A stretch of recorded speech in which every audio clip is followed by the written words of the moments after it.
میری پروفیسر صدیق الرحمان قدوائی صاحب سے درخواست ہے کہ وہ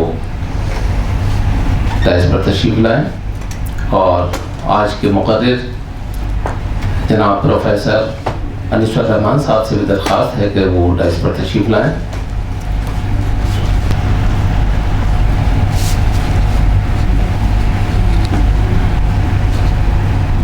غالب توسیع خطبہ بعنوان غالب کی پذیرائی ماورائے اردو زبان۔ غالب شروٹ کی یہ روایت ہے کہ وہ اپنے مہمانوں کا استقبال پھولوں سے کرتا ہے۔ میری ڈاکٹر محضر رضا صاحب سے درخواست ہے کہ وہ تشریف لائیں اور پروفیسر صدیق الرحمان قدوائی صاحب کی خدمت میں گلدستہ پیش فرمائیں۔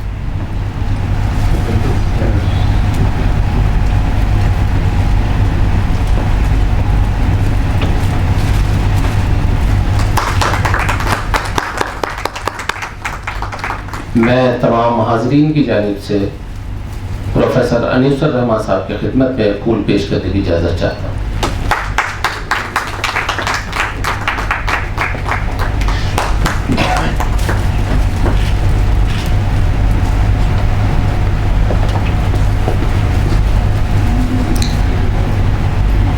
آج کے جلسے کے صدر اور غالب انسٹیٹیوٹ کے سیکرٹری پروفیسر صدیق الرحمان قدوائی صاحب، پروفیسر انیس الرحمان صاحب جو آج کے اہم موضوع غالب کی پذیرائی ماورائے اردو زبان پر خطبہ پیش فرمائیں گے، اور تمام معزز حاضرین حضرات، سب سے پہلے میں اس توسیع خطبے کے صدر پروفیسر صدیق الرحمان قدوائی صاحب، پروفیسر انیس الرحمان صاحب اور آپ تمام حاضرین کا غالب انسٹیٹیوٹ میں استقبال کرتا ہوں، خیر مقدم کرتا ہوں۔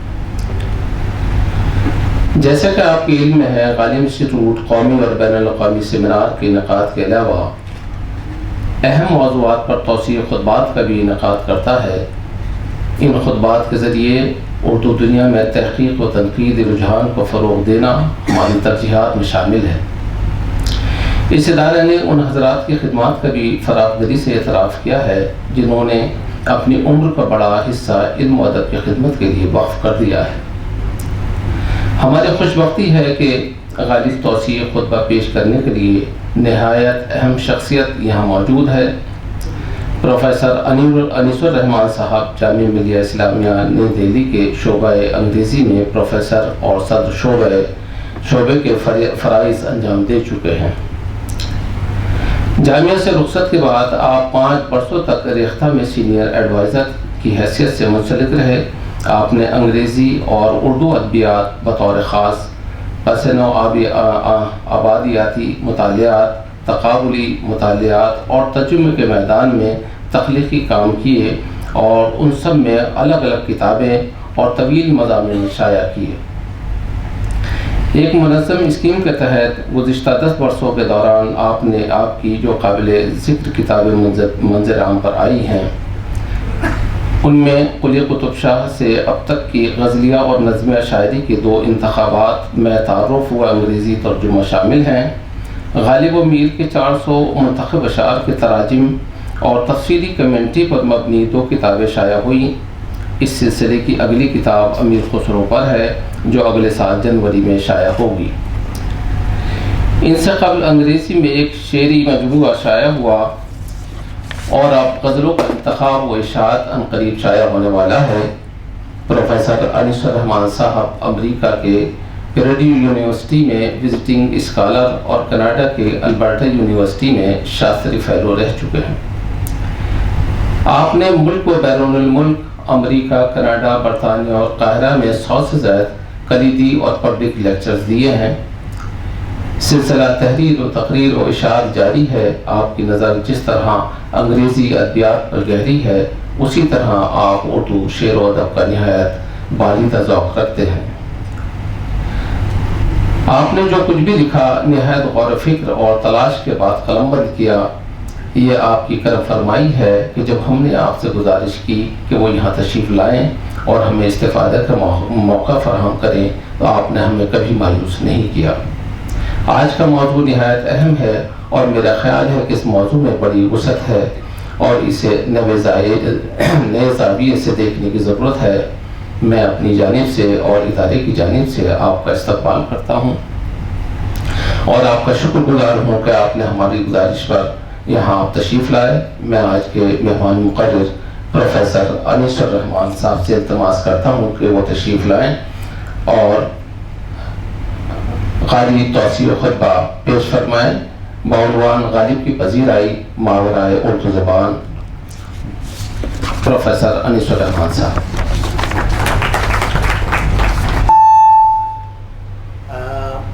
میرے دیرینہ کرم فرما پروفیسر قندوئی صاحب، اور میری خوش بختی کے اس خطبے کی صدارت آپ فرما رہے ہیں۔ جو دیرینہ تعلق تھا اس کا شاید تقاضا بھی یہ تھا، اور میرے لیے خوش بختی اس لیے ہے خاص طور پہ کہ آپ یہاں موجود ہیں، باوجود اس کے کہ آپ کے لیے نکلنا اتنا آسان نہیں رہا جیسے ہم لوگ ابھی باتیں کر رہے تھے۔ جامعہ نگر سے یہاں کا سفر بعض ہفتے سفر ہونے لگا ہے، جو پہلے یوں آ جاتے تھے اور چلے جاتے تھے۔ بہت شکریہ آپ کا کہ صدارت فرما رہے ہیں اس خطبے کی۔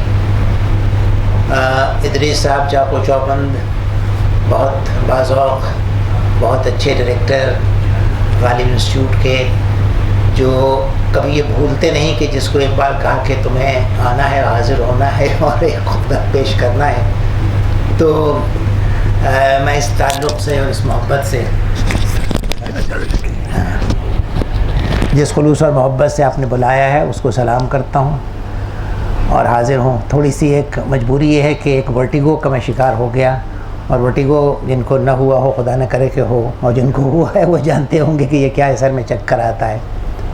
تو آج یہ کچھ صبح زیادہ ہو گیا، تو میں نے کہا ادریس صاحب سے کہ ذرا سے مشکل ہوگی تو اگر کالر سے آپ کر دیں تو آسانی ہو جائے گی، ورنہ کھڑے ہونے میں پتہ نہیں دشواری ہوتی۔ تو بہت شکریہ کہ یہ موقع بھی فراہم ہوا، اور یہ کالر میں ہمارے کچھ لگا ہوا ہے جس کی وجہ سے میں آپ تک پہنچ پا رہا ہوں شاید۔ بہت شکر گزار ہوں غالب انسٹیٹیوٹ کا، آپ تمام حضرات کا جو تشریف لائے، معزز اور ہمارے سامعین جن کی وجہ سے یہ محفل ہے، وہ نہ ہوں تو پھر ہم کہاں، اور سننے والے کون اور بولنے والے کون۔ بہرحال یہ جو موضوع ہے اس پہ کچھ دنوں تک میں سوچتا رہا، کچھ کام بھی کیا۔ جب ادریس صاحب نے کہا کہ یہ موضوع ہے اس پہ گفتگو، میں نے کہا کہ یہ اس پہ کرنا چاہتا ہوں، تو انہوں نے کہا یہ تو بہت اچھا موضوع ہے کہ غالب کے تقریباً ہر گوشے پہ کام ہوا، لیکن دنیا میں ان کی کیا پذیرائی ہے اور اثرات کیا ہیں، اس لیے کہ آج کل جو ادب میں خاص طور پہ انگریزی اور دوسری یورپی زبانوں میں جو ہم پڑھتے ہیں اس میں ایک امپیکٹ اور رسپانس ایک بڑا بھاری، بہت بڑا ایک ایریا آف اسٹڈی ہے، امپیکٹ اینڈ رسپانس، یعنی غالب کا کیا اثر ہوا، اور کیا غالب ہمارے ہی لیے ہیں، اردو والوں کے لیے ہیں، یا اس کے علاوہ بھی دنیا میں ان کی کوئی وقت ہے۔ میں نے سوچا اس پہ تھوڑی فکر میں نے کچھ زمانے سے کی، اور اس کے بعد سوچا کہ یہ اچھا موقع ہے کہ میں آپ سے وہ شیئر کروں، تاکہ آپ کو بھی اندازہ ہو کہ غالب انسٹیٹیوٹ نہ صرف یہ کہ یہاں ہے، بلکہ غالب انسٹیٹیوٹ کے پتہ نہیں کتنی شاخیں دنیا بھر میں پھیلی ہوئی ہیں جو ہمیں اور آپ کو شاید معلوم بھی نہیں۔ چھوٹے چھوٹے سیکشن سے میں نے اس لیے لکھ لیا کہ شاید محفوظ ہو جاتا، ورنہ بولنے میں بہت سی چیزیں نکل جاتی ہیں۔ ایک معمولی سا چھوٹا سا ابتدائیہ ہے، اور اس کے بعد عالمی ادب کا ایک شعور آج کل خاص طور پہ جو مغربی جس کو آپ کہتے ہیں اکیڈمیا، ویسٹرن اکیڈمیا جس کو آپ کہتے ہیں، ویسٹرن یونیورسٹیز میں ایک بہت بڑا ایک ایجنڈا ہے کہ عالمی ادب کی تعریف ہم مرتب کریں، کیا ہے عالمی ادب۔ تو میرے دل میں یہ سوال ہوا کہ اس عالمی ادب میں غالب ہمارا ہے کہاں؟ میر کا کوئی ذکر نہیں ہے اس میں، غالب کے لیے 2 صفحات ہیں اس کتاب کے اندر۔ تو یہ چیزیں بہت سوچنے کی ہیں، اسی لیے میں نے سوچا اس کے بارے میں، اور سوچا کہ آپ سے شیئر کروں گا اپنے تھاٹس کو، تو کچھ تھوڑا اس کے بارے میں بات کریں گے۔ کچھ ماورائے زبان اردو غالب کے بارے میں کیا ہوا، کچھ تھوڑی سی اس کی بات ہوگی۔ انگریزی میں خاص طور پہ جو غزلیں لکھی جا رہی ہیں وہ سب غالب کے مرہون منت ہیں۔ غالب نہ ہوتا تو آج انگریزی میں اتنی غزلیں لکھی جا رہی ہیں پوری دنیا میں، اس کا کوئی وجود بھی نہ ہوتا۔ تو یہ چند باتیں ہیں جو میں چاہتا ہوں کہ آپ سے شیئر کروں، تاکہ غالب آپ کو ایک دوسرے انداز تک شاید پہنچ سکے، اور آپ کو فخر ہو اس بات کا کہ واقعی ہم اس جگہ بیٹھے ہیں اور اس شخصیت سے ہمارا تعارف ہوا ہے جس کو ہم سمجھتے ہیں کہ صاحب اردو کا تو سب سے بڑا شاعر، اور میر اور وہ دونوں، اگرچہ فارسی والے آج تک غالب یعنی ایران میں غالب کی وہ پذیرائی فارسی شاعری کی وجہ سے نہیں ہوئی ہے جو اردو کی وجہ سے ہمارے ہاں ہوئی ہے ہند و پاک میں یا ساؤتھ ایشیا میں۔ تو چند معروضات ہیں جو پیش کرنا چاہتا ہوں، اجازت دیں۔ ادبی تحریر و تقریر کی روایت میں ایک روایت یہ بھی چلی آتی ہے کہ خطبے کی ابتدا کسی لطیفے یا قصے سے کی جائے۔ اس روایت کی پیروی میں ایک لطیفہ پیش ہے جسے حالی نے یادگار غالب میں نقل کیا ہے۔ حالی لکھتے ہیں، دلی میں رتھ کو بعض مؤنث اور بعض مذکر بولتے ہیں۔ رتھ، کسی نے مرزا صاحب سے پوچھا کہ حضرت رتھ مؤنث ہے یا مذکر؟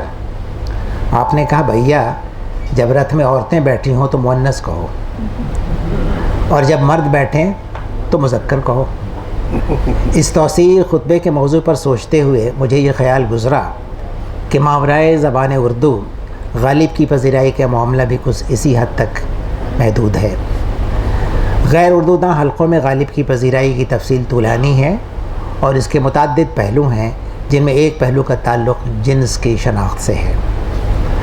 یعنی اگر شعر اچھا ہے تو شاعری بھلا کر اچھی کیوں ہے؟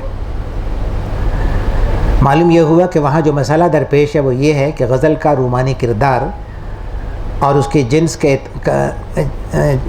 کے اعتبار سے کیا ہے وہ کردار، یعنی ان میں محبوب کون ہے اور محبوبہ کون، اور محبوبہ بہتر ہے تو محبوب کم تر کیوں؟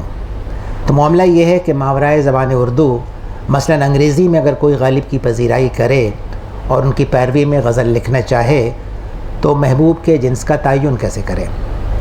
وجہ یہ ہے کہ مغربی زبانوں میں شعر کا دامن اس جنس کے قضیے سے پاک ہے، بلکہ اب تو انگریزی زبان میں ذاتی شناخت کے لیے ہز اور ہی، ہر اور شی کا پر کھلا اصرار ہے، اور اس کے غلط استعمال کرنے والوں پر جنس کی بے حرمتی کا الزام عائد ہونے لگا ہے۔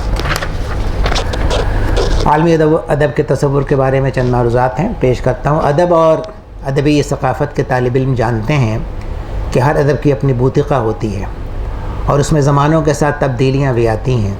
فی زمانہ مغربی اکیڈمی میں عالمی ادب کی تعریف اور اس کی ماہیت اور اس کے بنیادی امتیازات پر بحث جاری ہے، یہاں تک کہ اس کی ایک مختلف بوتقہ خلق کرنے کی کوششیں بھی کی جا رہی ہیں۔ لیکن اس مشتبہ پیش رفت سے کئی سوال پیدا ہوتے ہیں۔ ایک، وہ جسے عالمی ادب کہا جا رہا ہے وہ دراصل ہے کیا، اور اس کی تعریف کے بنیادی حوالے کیا ہیں؟ دوسرا، اس عالمی ادب میں کس زبان اور کس ادب کا کتنا حصہ ہے؟ تیسرا، کیا ہمارے پاس کوئی ایسی ہی زبان ہے جسے عالمی زبان کہہ سکیں اور جس میں یہ ادب لکھا جا سکے؟ چوتھا، کیا کوئی مصنف یا قاری ایسا بھی ہے جسے ہم عالمی شہری کہہ سکیں اور جو اس عالمی ادب کی تخلیق کرتے ہوں یا اس کا مطالعہ کرتے ہوں؟ پانچواں، کیا کوئی ایسا ثقافتی حوالہ بھی موجود ہے جسے عالمی ثقافت کہہ سکیں اور کوئی شعری روایت اس کی نمائندگی بھی کرتا ہو؟ اور آخری چھٹا، کہ کیا دنیا کی ساری زبانوں کا ادب جس کی تعداد کا حتمی تعین کرنا بے انتہا مشکل ہے بلکہ ناممکن ہے، تو ایسی صورتحال میں ہم کیسے عالمی ادب کا تصور کا تقاضا کر سکتے ہیں کسی سے، خاص طور پہ طلبہ اور طالبات سے جو یونیورسٹی میں ویسٹرن اور ایسٹرن یونیورسٹی سے پڑھتے ہیں؟ ظاہر ہے کہ ان سارے سوالوں کے جواب نفی میں ہیں، اور اگر ایسا ہے تو پوچھنا چاہیے کہ عالمی ادب کے اس کورک دندے میں غالب کا مقام کیا ہے اور کہاں ہے؟ جواب کے طور پر یہ کہنا مناسب ہوگا کہ تاریخ کے اس پس نوآبادیاتی دور میں ایک نیا نوآبادیاتی نظام قائم کرنے کی کوشش جاری ہے، اور یہ کوشش بہت پرمنظم ہے اور بہت پرزور ہو رہی ہے۔ اس معاملے پر مزید غور کریں تو اندازہ ہوگا کہ دراصل زبان اور ادب کے حوالے سے آج ایک نئی قداور ادبی سلطنت قائم کی جا رہی ہے۔ ایک سلطنت کا تو تجربہ ہے آپ کو تاریخ کے حوالے سے، اور ایک نئی ادبی سلطنت کی کوشش ہو رہی ہے ویسٹ کی طرف سے۔ اس میں غالب نہیں ہے، لیکن میں نے دیکھا کہ غالب ہے، لیکن اس کی شناخت اب اور زیادہ ہمیں کرنی چاہیے اور اس کو محسوس کرنا چاہیے اور جاننا چاہیے کہ وہ دراصل ہے کون۔ ان باتوں کے پیش نظر ہمارے لیے جو بات سب سے زیادہ اہم ہے وہ یہ ہے کہ ہم اپنے میر و غالب کی اہمیت کا تعین ماورائے زبان اردو کریں تو کس طرح کریں کہ وہ اپنی تمام تر انفرادیت و اہمیت کے ساتھ عالمی ادب کا حصہ ہو سکیں، جس دنیا کے کلاسیکی شہپارے اور اس کے شاعر و ادیب شامل ہیں اس میں شامل ہو سکیں۔ میرے نزدیک جس عالمی ادب کا خاکہ تیار کیا جا رہا ہے اس میں ایک نوع کی مغربی اور لسانی برتری قائم کرنے کی کوشش کی جا رہی ہے، جس سے مغرب کے علاوہ دوسرے ادب کی شمولیت اور اس کے ذاتی تشخص کی نمائندگی کم سے کم ہے۔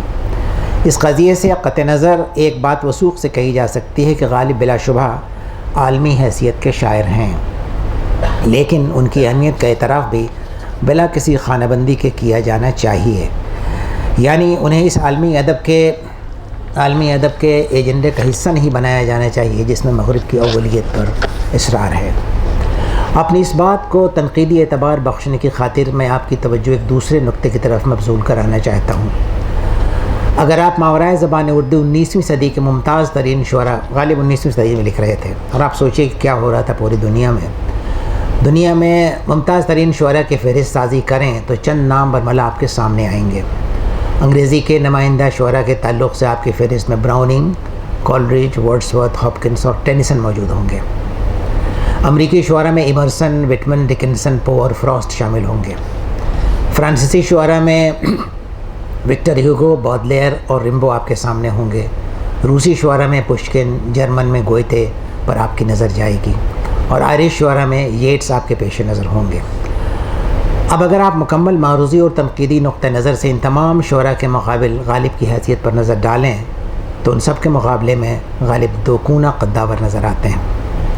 حق تو یہ ہے کہ 19ویں صدی کے عالمی شعری منظرنامے پر غالب ایک درخشاں ترین ستارہ ہے جس کی روشنی کرۂ ارض کے اس طرف پڑتی ہے جسے آپ غیر مغربی دنیا کہتے ہیں، اور وہاں روشنی کم پڑتی ہے اس کرۂ ارض پہ۔ میں غالب وہاں اور روشنی کچھ کم پڑتی ہے، چنانچہ وہ غالب کی عظمت سے اتنے باخبر نہیں ہیں جتنے وہ مغربی روایت کی شعراء سے باخبر ہیں۔ حقیقت تو یہ ہے کہ 19ویں صدی میں جو شعری سرمایہ غالب ہندوستان میں جمع کر رہے تھے، اس کے ہم پلہ دنیا کی دوسری زبانوں میں ایسا کوئی شاعر نہیں تھا جسے ہم اس کے مقابل پیش کر سکیں۔ سو کہنا یہ ہے کہ عالمی ادب کی نئی خانہ بندی نے جغرافیائی سرحدیں قائم کر دی ہیں، اصول نقد پر کمند ڈال رکھی ہے، اور ادیب و شاعر کی قبولیت کی نئی اقدار قائم ہو گئی ہیں۔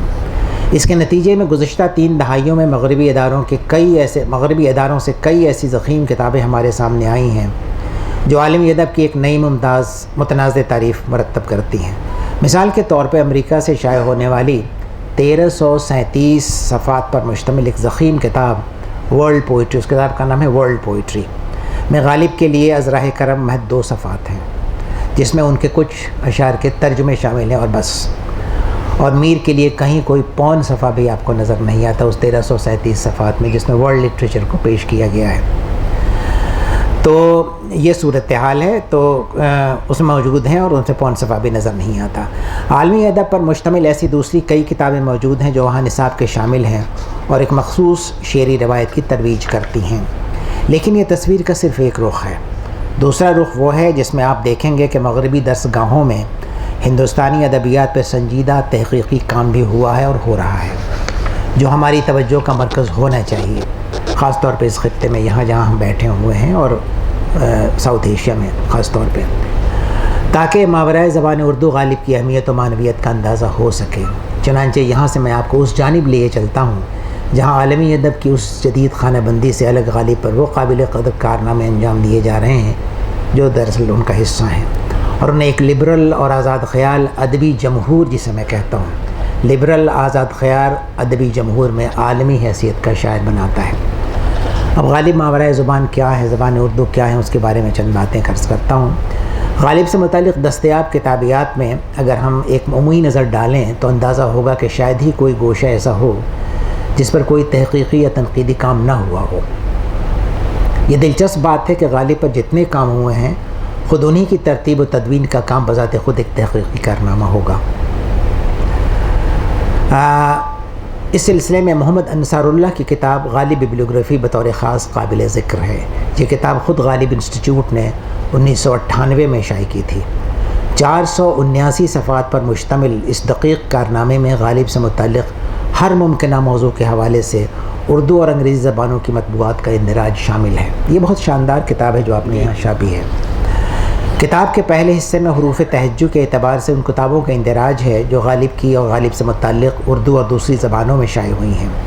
ان میں اطالوی میں 2، اب دیکھیے کہاں کہاں غالب پہنچے ہیں۔ اس کے باوجود ورلڈ لٹریچر کا حصہ نہیں ہے غالب، تو اٹالین میں اطالوی میں 2، انگریزی میں 59، اودھی میں 2، بلوچی میں 1، بنگلہ میں 16، پشتو میں 3، پنجابی میں 3، تمل میں 1، تیلگو میں 2، جاپانی میں 3، جرمن میں 1، روسی میں 2، تاجک میں 13، سرائکی میں 1، سندھی میں 1، سویڈش میں 1، یہاں تک کہ سویڈش میں، اور فارسی میں 162، کشمیری میں 1، مراٹھی میں 4، ملیالم میں 1 اور ہندی میں 38 کتابیں شامل ہیں۔ کتنا بڑا ذخیرہ ہے یہ۔ کتاب کے دوسرے حصے میں ان کتابوں کا اندراج ہے جو اردو کے علاوہ دوسری زبانوں میں شائع ہوئی ہیں، جن میں غالب سے متعلق مختلف مضامین اور دیگر تحریریں شامل ہیں۔ ایسی کتابوں کی تعداد اطالوی میں 1، انگریزی میں 19، بلوچی میں 1، بنگلہ میں 2، جرمن میں 1، عربی میں 1، فرانسیسی میں 1، ہندی میں 1، روسی میں 6، فارسی میں 45، مراٹھی میں 1، ہندی میں 1 اور یوکرینی میں، یہاں تک کہ یوکرینی میں بھی 1 ہے۔ یہ تفصیلات بذات خود غالب کی مختلف ملکی اور غیر ملکی زبانوں میں پذیرائی کی شاندار دلیلیں ہیں جو عالمی ادب کے اس تصور کی نفی کرتی ہیں جس کا ذکر ابھی میں نے اوپر کیا ہے۔ جب ان کے علاوہ ریختہ کے ویب سائٹ پر غالب سے متعلق 899 ای بکس موجود ہیں، جن میں ایک قابل قدر تعداد ایسی کتابوں کی بھی ہے جو اردو کے علاوہ دوسری زبانوں میں لکھی گئی ہیں اور شائع ہوئی ہیں۔ محمد انصار اللہ کی کتاب کو شائع ہوئے کوئی 30 برس ہونے کو آئے۔ اس درمیان جو کتابیں شائع ہوئی ہوں گی اس کا اندازہ لگایا جا سکتا ہے، تو غالب بیوگرافی اب یقیناً 600 صفحات تک ضرور پہنچ گئی ہوگی۔ یہ میرا اندازہ ہے کہ 600 صفحات تک اب پہنچ گئی ہوگی۔ ایسی پذیرائی غالب سے قبل انگریزی میں صرف شیکسپیئر کو حاصل ہوئی تھی یا نصیب ہوئی تھی، گویا اصل معنی میں عالمی ادب کے یہ وہ 2 نام ہیں، شیکسپیئر اور غالب، جن پر مکمل کتب خانے قائم ہیں اور لوگ اس سے فیض یاب ہوتے ہیں آئے دن۔ غالب کی شاعری کے تراجم ہندوستان کے بیشتر زبانوں میں موجود ہیں، جن سے ایک بڑی حد تک آپ کی واقفیت ہے، چنانچہ اس گفتگو میں ان کے ذکر سے بہتر ہے کہ میں آپ کی توجہ انگریزی زبان میں تراجم کی طرف مبذول کراؤں۔ آپ دیکھیں گے کہ انگریزی میں غالب کی اردو شاعری کے ترجمے ایک الگ باب کی حیثیت رکھتے ہیں۔ گزشتہ 6 دہائیوں میں غالب کی شاعری کے تراجم کی کم از کم 40 کتابیں شائع ہوئی ہیں۔ ان میں احمد علی چند نام جو مجھے خاص طور پہ پسند آئے، ان میں احمد علی، یوسف حسین خان، چودھری محمد نعیم، عبد الرحمن بارکر، سرفراز نیازی، رابرٹ بلائی، رولف رسل، جے ڈی میتھیوز اور سی شیکل کے نام بطور خاص قابل ذکر ہیں۔ حالیہ تراجم میں نجیب جنگ، سنجیو صراف اور راقم الحطیب حروف کی 3 کتابیں شامل ہیں۔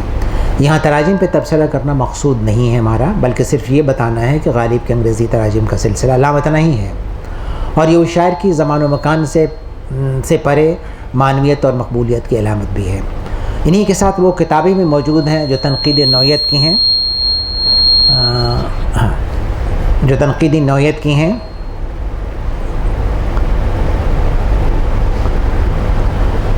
جو تنقید 30 دہائی سے اب تک کم و بیش 2 درجن قابل قدر کتابیں شائع ہوئی ہیں۔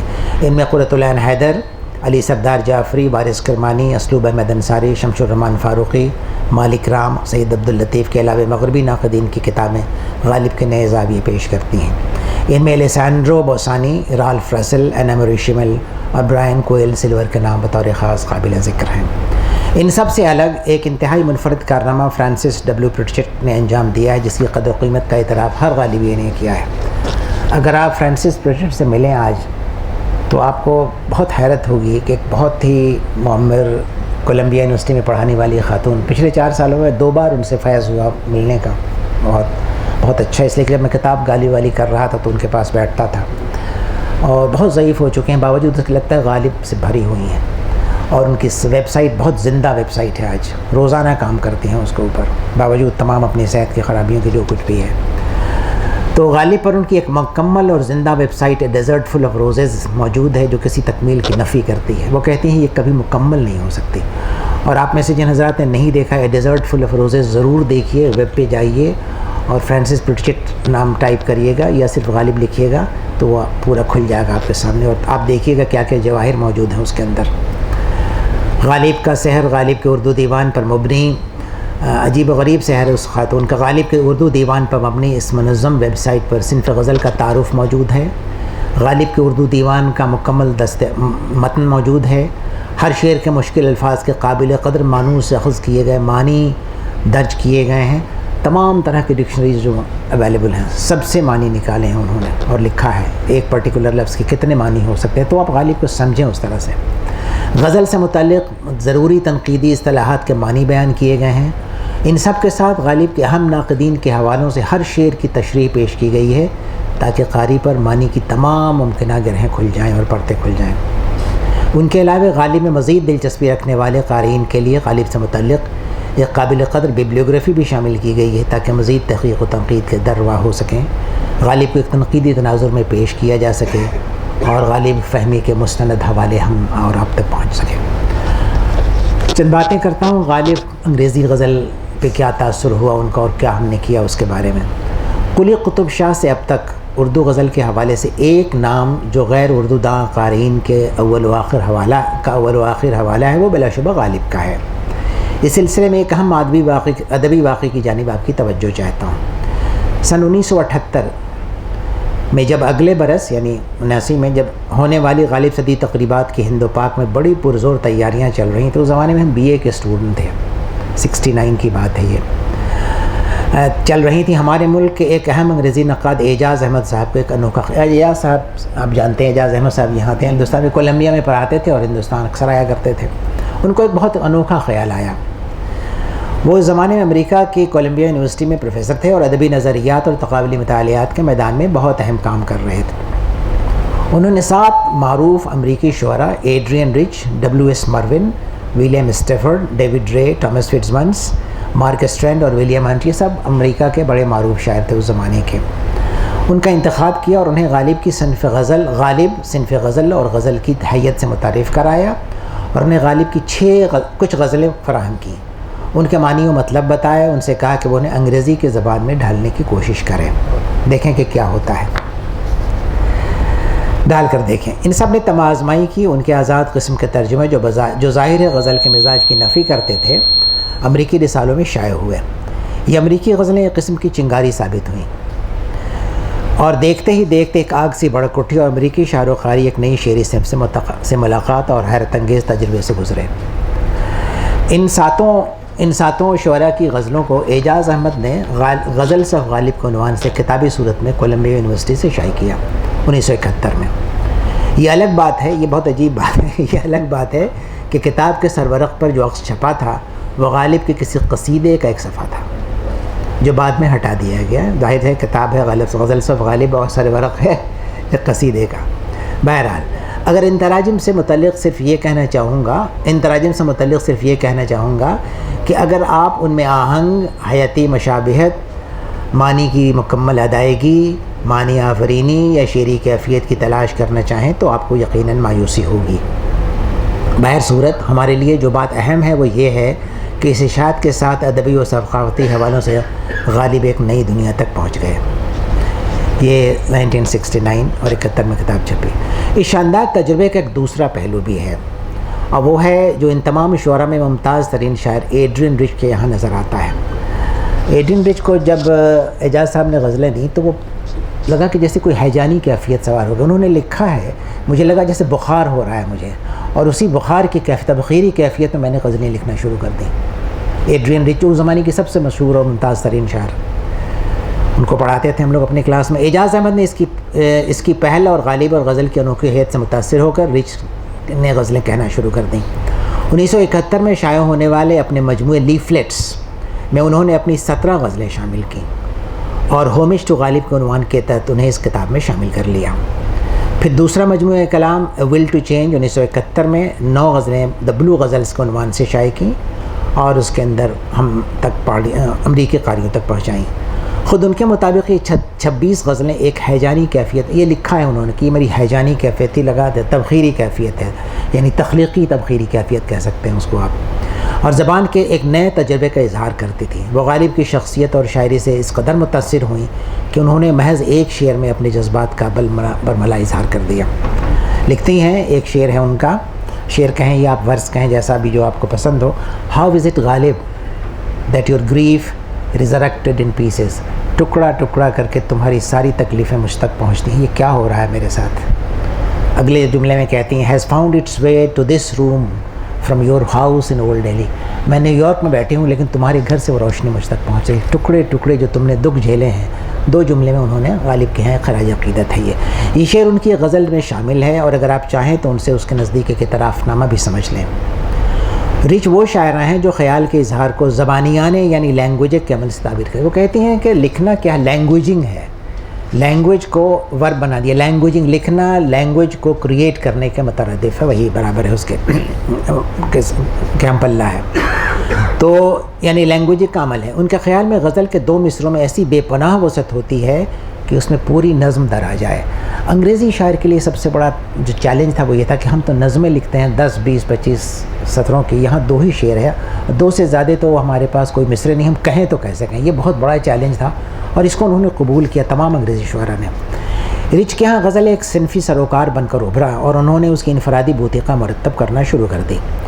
ہر شعر 2 مصروں پر مشتمل رکھا, ہر شعر میں ایک مضمون باندھا, ہر غزل میں 5 یا 6 شعر رکھے, ہر شعر میں ارتکاز خیال کا خیال رکھا اور ان میں مختلف مظاہر زمان مکان بالخصوص امریکی سیاسی اور ثقافتی منظرنامے کو موضوع بنایا. ان کی غزلوں کے تمام جو موضوعات ہیں وہ امریکہ ہیں, پولیٹیکل, سوشل, کلچرل سینیریو. اختصار اظہار و برجستگی پہ نظر رکھی, اپنی غزل کو بنیادی مزاج کو برقرار رکھنے کی کوشش کی. انہیں یہ معلوم تھا کہ غزل کے اشعار الگ الگ خیال کی اکائی کی صورت ایک بنیادی متن کا حصہ ہوتے ہیں, لیکن اس کے باوجود ان میں غیر محسوس ربط بھی ہوتا ہے. یہی وہ نکات تھے جن کی بنا پر رچ کو انگریزی غزل کے باب میں ایک منفرد مقام حاصل ہو گیا. صرف 2 معاملات میں انہوں نے غزل کی روایت سے انحراف کیا. پہلا یہ کہ انہوں نے اپنے اشعار کو قافیہ اور ردیف کی پابندی سے آزاد رکھا, اور ان دونوں کی پابندی سے انہوں نے غزل کو غیر فطری طور پر کہتے تھے کہ وہ غیر فطری طور پر پابند صوت ہوتی ہے اور انگریزی کے قاری کے سمعی نظام کے لیے نامانوس ہوتی ہے. دوسرا یہ کہ انہوں نے اپنی غزلوں کو عنوان سے آزاد, ظاہر ہے کہ غزلوں میں عنوان نہیں ہوتا لیکن امریکی شاعر اکثر عنوان ڈال دیا کرتے تھے, اس سے آزاد رکھا, جبکہ دوسرے شعراء عنوان کے پابند رہے کیونکہ انگریزی زبان میں بلا عنوان کسی شعری تخلیق کا کوئی تصور موجود نہیں تھا. ان سب سے قطع نظر انہوں نے اپنے مجموعہ کلام کے ایک صفحے پر ایک بہت اہم بات کہی کہ غزل کے اشعار ایسے نہ ہوں. یہ بہت اہم بات کہی انہوں نے, غزل کے اشعار ایسے نہ ہوں کہ مغربی قارئین انہیں ہائیکو کی یاد دلا دیں. غزل الگ ہے ہائیکو سے. الیگزینڈر پوپ کی 2 سطری نظموں کی یاد دلا دے یا یونانی مختصر نظموں کی یاد دلا دے. غزل الگ ہے, 2 شعر اس کا الگ ہوتا ہے, نہ وہ یونانی نظم ہے, نہ وہ الیگزینڈر پوپ کی کپلیٹس ہیں, اور نہ وہ ہائیکو ہے, وہ کچھ نہیں ہے, وہ اس سے بالکل الگ ہے. رچ کے لیے اپنی انگریزی نظمیں لکھنا اور انگریزی میں غزلیں کہنا 2 مختلف قسم کے تخلیقی تجربات تھے اور اعمال تھے, لیکن ان دونوں کے قاری امریکی تھے جو ایک شاعرہ کی 2 مختلف تخلیقی متن سے پہلی بار آشنا ہو رہے تھے. رچ کا ذکر ان کے اس جملے کے ساتھ ختم کرتا ہوں جس میں وہ غالب سے اپنی عقیدت کا اظہار کرتے ہیں. انہوں نے اپنے مجموعہ کلام کلیکٹڈ ارلی پوئمز 1993 میں یہ جو جملہ لکھا اس کا اردو ترجمہ کچھ اس طرح ہے, پیش کرتا ہوں. میری غزلیں ذاتی ہیں اور عوامی ہیں, امریکی ہیں اور 20ویں صدی کی ہیں, لیکن یہ سب میرے ذہن میں غالب کی موجودگی کا ثمرہ ہے. وہ غالب جو شاعر تھا جس نے اپنی تعلیم خود حاصل کی تھی, جو حقیقتاً علم کا گہوارہ تھا, اس کے پاس کوئی جائیداد نہ تھی, کتابیں مانگ کر پڑھتا تھا اور ایسے زمانے میں لکھ رہا تھا جو سیاسی اور ثقافتی طور پر شکست و ریغ کے مراحل سے گزر رہا تھا. بہت عقیدت ہو گئی تھی ان کو غالب سے, چنانچہ یہ لکھا انہوں نے.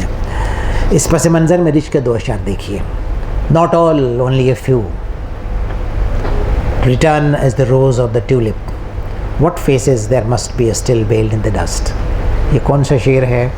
خاک میں کیا صورتیں, بہت سب کہاں کچھ لال و گل میں نمایاں ہو گئیں, خاک میں کیا, بالکل اسی کا منون ترجمہ ہے, لیکن انہوں نے اپنی غزل میں شامل کیا. یہ نہیں کہا کہ یہ ترجمہ ہے, بلکہ انہوں نے کہا کہ یہ میں کہہ رہی ہوں, یہ غالب نہیں کہہ رہی, یہ میں کہہ رہی ہوں. میں ان کے اس کمرے میں داخل ہو چکی ہوں پرانی دلی کے بلی ماران میں جہاں وہ رہا کرتے تھے, اور یہ ایک طرح کا وہ جو انٹیمیسی اینٹیپیتھی ہوتی ہے وہ ہے. رچ کے ساتھ امریکی غزل نے کئی دوسرے شعراء کو بھی متوجہ کیا. اب یہاں سے کہانی شروع ہوتی ہے صاحب, پورے نارتھ امریکہ میں غزل کیسی پھیلی ہے. میرا ذاتی خیال ہے کہ وہ تمام شعراء غالب سے براہ راست متاثر تھے اور اپنے اپنے انداز کی غزلیں کہہ رہے تھے. غالب کی مقبولیت کے حوالے سے یہاں ایک دوسرے معروف امریکی شاعر جان ہالینڈر کا ذکر بطور خاص کرنا چاہتا ہوں. انہوں نے 12 اشعار پر مشتمل ایک غزل لکھی جو قافیہ اور ردیف کی پابند تھی. اس کے دوسرے اشعار غزل کی تعریف میں لکھے گئے تھے اور غزل کے ایک نئے خاص پہلو یا موضوع کا احاطہ کرتے. ہالینڈر نے یہ کیا کہ وہ دیکھا کہ چاروں طرف لوگ غزلیں لکھ رہے ہیں, تو انہوں نے کہا مجھے ایک ڈیفینیشنل غزل لکھنی ہے, ڈیفینیشن میں تعریف تو کروں. اور انہوں نے کوئی 12 اشعار اس کے اندر, اور ہر شعر ایک تعریف ہے غزل کی کہ یہ قافیہ کس کو کہتے ہیں, ردیف کیا, اور ایسے غزل لکھی جاتی ہے. ایک طرح کا ٹیوشننگ ہو رہی تھی جو دے رہے تھے. اب جیسے مثال کے طور پہ 2 ایک شعر ہے اس کو پڑھ لیجئے. Four couplets the ghazal is prime at the end. Four ghazal couplet is prime For couplets, the ghazal is prime at the end of each one's refrain like a chime at the end. Chime, prime, وغیرہ وغیرہ. But in subsequent couplet throughout the whole poem کا مطلب غزل سے ہوں گے, it's the second line only that will end at the end. غزل کی تعریف ہو رہی ہے. ڈیفینیشن ہے نو قافیہ ردیف has grown very like life. تھک چکا ہے قافیہ ردیف بھی جیسے زندگی تھک چکی ہے. پھر کہتے ہیں at the game he is been wasting all his time at the end. اور ایٹ دی اینڈ وہ کیپٹل میں لکھا ہوا دا اینڈ, جیسے فلم ختم ہوتی ہے تو آتا ہے پردے پہ دا اینڈ, تو ختم ہو گئی. 12 اشعار کی غزل ہے اور پوری غزل کی تعریف ہے. غزل ایسی ہوتی ہے, ایسی کہی جانی چاہیے, اور یہ اس کے مضمرات ہیں. ہالینڈر کی طرح ایک دوسرے امریکی شاعر رابرٹ بلائی کا ذکر بھی اس لحاظ سے کرنا ضروری ہے. اب سب نے لکھنا شروع کیا اور سب نے غزل کو اپنے طریقے سے سمجھا اور سب نے الگ الگ نام دے دیے. انہوں نے کہا میری غزل ٹرسٹ غزل ہے, TRCET. یہ تھے ہمارے ہالینڈر, تو جس میں 3 مصروں کے ساتھ انہوں نے 3 مصرے لکھے. 3 مصروں کے ساتھ ایک ردیف کا اہتمام کیا گیا. کئی شعراء نے بھی صنف غزل میں اپنے اپنے تجربے کیے. کینیڈا کے کئی شعراء میں یہ پیش رہے. اس ضمن میں جم ہیریسن کا ذکر بہت ضروری ہے. وہ عربی اور فارسی بہت سارے لوگ جانتے ہیں وہاں, جن سے ہماری ملاقاتیں ہوئی اس میں بہت سارے لوگ جو عربی فارسی کی روایت سے غزل کے واقف تھے اور جاننا چاہتے تھے کہ غزل جو غالب لکھ رہا ہے وہ ہے کیا. عربی سیائی ظاہر ہے, آپ جانتے ہیں 6ٹھی صدی ہے, اور اس کے بعد یہ دنیا بھر سے سیر کرتے ہوئے یہ پہنچتی ہے ہندوستان, اور سب سے جو زمین ملی ہندوستان میں ملی اس کو. تو یہ جو شاعر تھا جم ہیریسن, اس نے سوچا اور اس نے معلوم کیا کہ اس کی جو پوری روایت ہے وہ کہاں سے ہے, اور اس نے اس کو سمجھنا چاہا. تو جم ہیریسن کا ذکر, وہ عربی اور فارسی کی غزل یا روایت سے واقف تھا. دوسری عالمی زبانوں تک رسائی بھی رکھتے تھے. امریکی شاعر رچ کی غزلوں سے واقف بھی تھے اور ان کی قدر بھی کرتے تھے. دوسری عالمی زبانوں تک رسائی غزلوں کے اپنے مجموعہ آئٹلر اینڈ غزلز 1971 میں انہوں نے غزل سے متعلق اپنی رائے کا اظہار کرتے ہوئے لکھا کہ غزل نے انہیں پہلی بار نظم کی طوالت سے آزاد کیا. ایک نظم ایک خیال, یہاں 7 شعر ہیں تو 7 خیال الگ الگ, تو آزادی پہلی بار محسوس ہوئی, جو کسی بھی تخلیق کار کا خواب ہوتا ہے کہ آزادی ہمارے پاس کیسے میسر ہو. ایک نئی شعری منطق, نئی موسیقیت اور اشتعاری کی ہماگیری سے واقف ہوئے. ان کی ایک غزل سے 3 مثالیں دیکھیے, 1-2 پڑھتا ہوں, وقت کا خیال رکھیں. اور girl of my dreams if will be mine I will give up poetry. یعنی تم اگر میرے پاس آ گئی تو شعر کہنا چھوڑ دوں گا. یہ خیال خاص طور پہ ہمارے غزل کو شعراء کا کہ بھائی تم آ جاؤ تو غزل کیا ہے اور شعر کیا ہے, تم ہی شعر ہو ہمارے لیے. وہی خیال انہوں نے بھی پڑھتا ہے. Girl of my dreams if you will be mine I will give up poetry and be your index finger. Donkey, lap dog donkey, وہ جس کو بٹھا لیتے ہیں گود پہ, obvious unicorn, you will be my everything if you come. That girl was rendered, یہ دیکھیے contemporary America ہے. That girl was rendered by a rapist. I will send her a healing sonnet in the heaven. Forgive her, forgive her, forgive her. کتنا سنجیدہ مضمون ہے, کتنا sensitive معاملہ ہے کہ کسی کے ریپ پہ یہ 2 شعر ہیں, اس کے 2 مصرے ہیں. The girl was rendered by the rapist. I will send her a healing sonnet in heaven. Forgive us, forgive us, forgive us. یہ ریپ ہم نے کیا ہے. I was lucky enough to have invented a liquid heart by drinking full gallon of DNA from a lab. یہ دوسرا خیال ہے, ظاہر خطر میں الگ الگ. اب کینیڈا کے ایک دوسرے شاعر جان ٹامسن کی اس سے ملی ہے. انہوں نے اپنے مجموعے اسٹل جیک 1978 میں 38 غزلیں شائع کی. وہ غزل کی آوارہ خیالی سے متصل ہونے کے ساتھ ساتھ اس صنف کے نظم و ضبط سے بھی قائل تھے.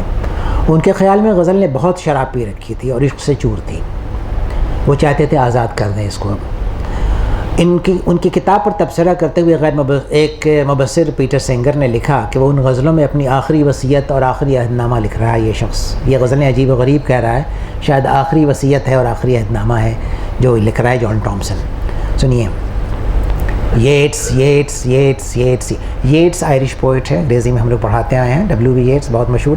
وہ کہتا ہے کہ یار کب تک ییٹس کے چکر میں پڑے رہیں گے, غزل میں ہی لکھی جا رہی ہے, وہاں چلنا چاہیے, غالب کے پاس چلنا چاہیے. وہ کہتا ہے Yeats why shouldn't this man be shut up now. چپ کرو اس کو, غالب ہمارے پاس آ چکا ہے. I think I hear the sound of my own grief. خالص غزل کا مضمون ہے یہ.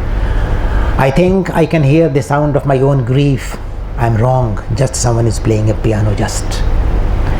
جو سینسٹیوٹی ہوتی ہے ہر شعر کی نا, یہ چاہتے تھے یہ سارے شعراء جن کا ذکر میں کر رہا ہوں امریکہ اور کینیڈا میں, نارتھ امریکہ میں, وہ چاہتے تھے وہاں تک پہنچیں اور بہت بڑی حد تک.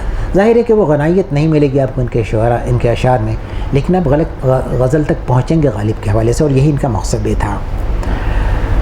جیسے یہ دیکھیے شعر اس کا, I know how a small poem can be. The point on a fish hook.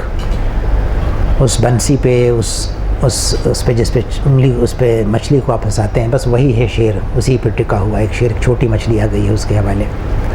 Canada کے ہی ایک دوسرے شاعر فلس ویب نے غزلوں میں نسوائی آواز کی نئی ممکنات دریافت کی. انہوں نے اپنی کتاب سنڈے واٹر میں 13 غزلیں اینٹی غزل کے عنوان سے شائع کی. ان سے ہماری ملاقات تھی. میں نے پوچھا کہ آپ نے اینٹی غزل کیوں کہا؟ کہا کہ بھائی سب لوگ تو معشوق اور اسی کے بارے میں غزلیں کہتے ہیں، میں نے ان کو الگ رکھ دیا ہے. اب معشوق اور عشق کی بات نہیں ہوگی ہماری غزلوں میں، کچھ اور باتیں کروں گی. تو انہوں نے اپنے ان تمام غزلوں کا نام رکھا اینٹی غزل. ایک صاحب ٹرسٹ کہہ سکتے ہیں، ٹرسٹ غزل جس میں 3 مصرعوں کے بعد ایک ردیف. یہ کہہ رہی ہیں کہ نہیں میں دوسری غزل کہہ رہی ہوں اور میری غزل کا عنوان، میری غزل کا جو نام ہوگا وہ ہوگا اینٹی غزل.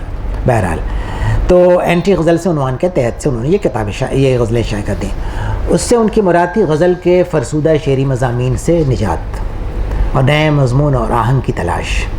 اس تجربے کی دوسری مثالیں ان کی دوسری کتاب water and light ghazals and anti ghazals دونوں ایک ساتھ، یہ 1984 میں چھپی تھی، اس میں بھی نظر آتی ہیں. اس کتاب میں انہوں نے یہ اعتراف کیا کہ کینیڈا کے معروف شاعر مائیکل اونڈیجی نے بھی انہیں غزل سے پہلی بار متعارف کرایا تھا. مائیکل اونڈیجی نے غزلیں لکھی نہیں تھیں، لیکن کینیڈا کا سب سے بڑا شاعر، مجھے خاص طور پہ وہ شاعر بہت پسند ہے اور اس کے ناول بھی ویسے ہی ہیں، اس کی آٹوبیوگرافی بھی بہت خوبصورت، پڑھنے کے لائق ہے. تو اسے ایک نئی شناخت کی بات ہوئی. ان کی غزلوں پر تبصرہ کرتے ہوئے شاعر اور مبصر ڈگلس باربر نے لکھا کہ ان کی غزلیں نسوانی انحراف کی بہترین مثال تھی اور حافظ و غالب کے رویوں کی نفی تھی. فلس ویب نے بھی یہ 3 اشعار سنی ہیں. 4 or 5 couplets trying to dance into Persia. Who dances in Persia now? My dear ladies, birds of a feather, the astounding patience of your hatching. Why poetry, why not? I asked, my right brain brimming sedition. یہاں تو خلفشار مچا ہوا ہے اور ہم غزل کہہ رہے ہیں. میری اس گفتگو میں کینیڈا کے ایک اہم شاعر ڈگلس باربر کا ذکر بہت ضروری ہے. کچھ ذاتی تعلق کی بنا پر بھی انہوں نے پہلے اپنی 8 غزلیں ویزیبل ویژنس میں شائع کیں اور اس کے بعد 60 غزلوں پر مشتمل برتھ ٹیکس کے عنوان سے ایک مکمل کتاب شائع کر دی. باربر شعر کی ڈرامائی قرت کے لیے جانے جاتے ہیں اور ان میں خاص طور پر سانسوں کے زیر و بم سے آہستہ اور پرزور آوازوں سے شعر کی ادائیگی کرتے ہیں. یہ ڈگلس باربر پرفارمنس پوئٹ ہے. میں اس ڈپارٹمنٹ میں جس سے میں منسلک تھا شاستری فیلو کی حیثیت سے اسی ڈپارٹمنٹ میں تھے، تو ان سے میں نے پوچھا یہ پرفارمنس پوئٹری کیسے کرتے ہیں؟ تو کھڑے ہو کے وہ پرفارم کرتے تھے پوئٹری کو. غزلیں بھی ویسے ہی پرفارم کرتے تھے. ایک شعر کو ایسے اٹھایا اور یوں چھوڑ دیا، بدن سے حرکات و سکنات سے وہ کرتے تھے. بہت ہی اچھا تجربہ رہا ان سے ملاقات جو ہماری ہوئی. وہ راقم حلوف نے انگریزی میں ان کا ایک شعری مجموعہ سانگ بک پڑھ رکھا تھا. لائبریری میں کتاب مجھے مل گئی تھی جو 1973 میں چھپی تھی اور اس میں تھا یہ کہ صاحب اس میں کپلیٹس تھے 2 مصروں کے. پوری کتاب 2 مصروں پہ بھری ہوئی تھی. میں نے پوچھا ڈگلس کیا آپ کو معلوم ہے کہ یہ غزل کی حیت یہی ہوتی؟ بولے کہ غزل مجھے اتنی معلوم کیا چیز ہوتی ہے بھائی، یہ کیسے ہوتا ہے. تو خیر میں نے ان کو بتایا. اس قدر وہ انسپائر ہوئے غزل سے کہ انہوں نے اس کے بعد غزلیں کہنا شروع کر دیں. اس لیے کہ 2 ہم نے کہا غزل آپ آلریڈی کہہ چکے ہیں، سانگ بک اتنی موٹی کتاب ہے آپ کی، غزلیں آپ آلریڈی کہہ چکے ہیں، اب آپ کو میں بتاتا ہوں. تو بہرحال ان سے بہت طویل گفتگو ہماری ہوتی رہی اور کھانے پہ میں نے کہا کہ اب آپ کو غزلیں سنائیے جو جلدی میں انہوں نے لکھی تھی اور اس کو انہوں نے پرفارم کیا. بالکل نئی حیت، نیا تجربہ تھا. زبان کے ساتھ بھی جس طرح وہ کھیل رہے تھے، ایکشن ان کو لے رہے تھے. بعد میں انہوں نے 60 غزلیں ہمارے پاس ای میل سے بھیجی کہ یہ تیار ہو گئی ہیں، کتاب چھپ. نام اس کا بہت یونیک رکھا، برتھ ٹیکس. وہ جو ہماری سانسوں کو کھینچ لیتا ہے وہ ہماری یہ غزلیں ہیں جس میں تو یہ مجموعہ شائع ہوا. انہوں نے کہا کہ غزل ان کے لیے ایک مہجری اور نامانوس صنف ادب ہے. مائیگرنٹ پوئٹری کہتے ہیں اس کو. انہیں صوتیات کے حوالے سے ایک نئے شعری تجربے سے ہمکنار کرتی ہے. مصروں میں مصرے سانسوں میں دم لیتے ہیں اور سانسیں مصروں میں بستی ہیں. اس پس منظر میں باربر کے غزلیں ایک آدھ دیکھیے. Poised on the knife edge between this line and the next, the pulse in the base of my thumping. لیکن اس کو بار بار پڑھتے ہیں اچھل کے، کود کے، ایکٹنگ کر کے، تو وہ لگتا ہے کہ وہ ایک بالکل دوسری صنف جو آ رہی ہے. Something spills across the plate. If you hear me, do you hear me bleed? کیا تمہیں آواز آ رہی ہے میرے خون کے نکلنے کی؟ اس طرح کے خیال آتے ہیں غزل کے اندر. اسی سے وہ اخیر میں ایک مثال آسٹریلیا سے. اب آسٹریلیا آپ سوچیے کہ آسٹریلیا تک غزل پہنچی اور جوڈتھ رائٹ وہاں ایک بہت مشہور شاعرہ ہیں، وہ جوڈتھ رائٹ وہاں غزلیں لکھنے لگیں. 12 غزلیں شیڈو آف فائر کے عنوان کے تحت اپنے شعری مجموعے فینٹم ڈویلنگ جو 1985 میں چھپی تھی. یہ سب غالب کے بعد کی بات ہے. 79 جو غالب کا سینٹینر ہیرو ہے نا، اس نے آگ لگا دی اس پوری دنیا میں. 85 میں ڈوجت رائٹ کی کتاب شائع ہوتی ہے، اس میں 12 غزلیں شامل ہیں شیڈو آف فائر کے عنوان سے. یہ ایک دلچسپ بات ہے کہ رائٹ جن کی شاعری میں دیہی معاشرے کی پاکیزگی، ماحولیاتی آلودگی اور نیوکلیائی یا تباہ کاری کے موضوعات بنیادی سروکار کی حیثیت رکھتے تھے، اب غزل کی تعلیم متوجہ ہو گئی. ان کی غزلوں میں 6 یا 7 اشعار ملتے ہیں، اور ایک پوری غزل ہے جس کا عنوان ہے راک پول. تو راک پول خاص ایک موضوع ہے جس کے اوپر غزلیں ہیں، لیکن ہر شعر الگ الگ ہے. اندازہ آپ کو ہو جائے گا. دیکھیے، my generation is dying after long life's swing from war to depression to madness. I watch the claws in the rock pool, they scuttle, the crouch, green hums, biggest sparkle, eaten by swarms. 6 images ہیں. اب مشکل ان کی یہ تھی کہ صاحب اتنی images کو اگر ہم الگ الگ طور پہ کہیں تو الگ الگ اشعار ہو جائیں گے، الگ الگ نظمیں ہو جائیں گی، لیکن یہاں غزل کے لیے تو صرف 2 ہی مصرے ہیں. تو وہ جو یعنی جس طرح سے گٹھا ہوا ہونا چاہیے شعر، وہ کوشش کر رہی تھی کہ کریں. جوڈتھ رائٹ یا اس طرح کے شعراء کو ہم نے کلاس کے سلیبس میں رکھا اسی لیے کہ ہمارے اسٹوڈنٹس اس سے واقف ہو سکے دنیا میں اور کیا ہو رہا ہے. جو ہم یہ سمجھتے ہیں کہ غزل تو ہم کہتے ہیں یا ہم جانتے ہیں. تو ہم نے جب یہ کلاس میں پڑھانا شروع کیا اور اپنے سلیکشن میں راکٹ کو اس کو بھی رکھا تھا اور ڈنڈیچ کو بھی رکھا اور سب کو رکھا، تو اس میں یہ بھی شامل تھی. حرف آخر کے طور پہ صرف یہ کہنا چاہیے کہ مختلف ہندوستانی زبانوں کے علاوہ انگریزی میں غزلیں گزشتہ 2 دہائیوں میں بہت مقبول ہوئی ہیں، اور ان سب کے تمثال کون تھے؟ غالب تھے. امریکہ میں مقیم انگریزی کے معروف شاعر اور ناقد آغا شاہد علی، جن سے آپ اکثر واقف ہوں گے لوگ.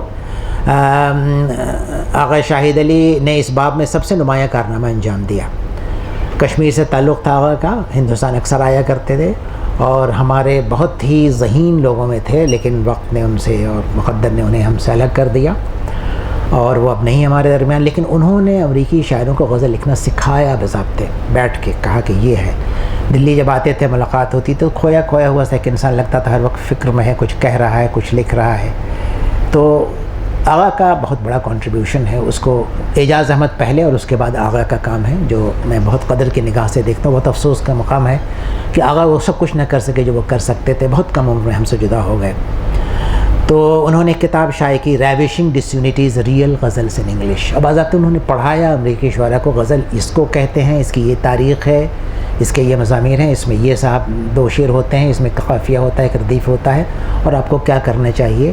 اور فیٹ سب سے زیادہ ضروری ہے کہ آپ گنیں کہ ایک شعر کے اندر یا ایک مصرے کے اندر کتنے ارکان ہیں. دراصل میں آپ کو بتاؤں کہ میں نے جب کام کرنا شروع کیا، جب غزلوں کا وہ کتاب جو آپ کے پاس ہے ہزاروں خواہشیں دی ونڈرفل ورلڈ، اس میں نے ہر مصرے کے بیٹ کو گنا ہے اور میں نے دیکھا ہے کہ سب ایک ساتھ سنکرونائز کر کے کوئی اس کے اندر کوئی ردم ہوا یا نہیں ہوا. جیسے کہ غزل اگر ردم کا نام ہے تو ہمیں کوشش یہ کرنی چاہیے کہ وہ ردم ہمارے الفاظ کے کاؤنٹ میں اور بیٹ میں آنا چاہیے. یہ غزل والوں کو ہمارے آغا شاہد علی نے سکھایا تھا، کسی اور نے نہیں.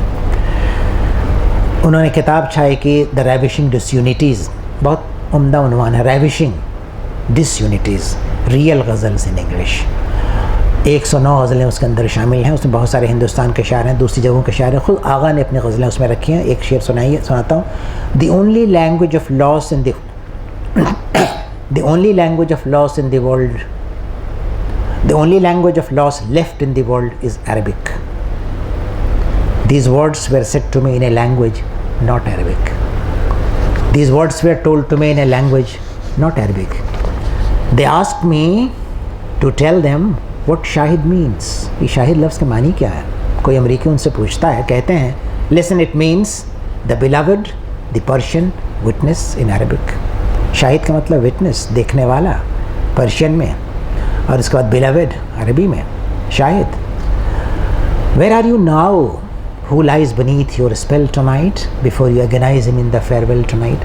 تو میں سمجھتا ہوں کہ جنہوں نے آغا کو نہیں پڑھا ان کی انگریزی شاعری بھی پڑھے، ان کی یہ کتاب بھی پڑھے. خاص طور پہ بہت اچھی کتاب ہے یہ. ڈائن ایکرمن اس کتاب میں شامل ہے. Clouds of mistletoe hang in the polar's when can't survive still decorated with ruin they enchant our lives. مثالیں چھوڑ دینا مناسب ہوگا اس لیے کہ بہت سی مثالیں ہیں. پال ملڈون ہے اس کے اندر. ہمارے شاعر جو گزر گئے ہمارے کے کی دارووالا صاحب بہت محبت کرتے تھے ہم لوگوں سے, ان کی غزل شامل ہے. بہت سارے ہندوستانی شعراء کی غزل شامل 109 غزلیں ہیں اس کے اندر, وہ کتاب پڑھنے کے لائق ہے. بس ختم کرتا ہوں چند جملے آخر کہ غالب کی ہم عصبانیت جو ہے وہ کیا ہے. ہماری گفتگو شروع ہوئی تھی عالمی ادب کے متنازع حوالے سے کہ ویسٹرن اکیڈمی کیا چاہتی ہے کرنا ہمارے ساتھ.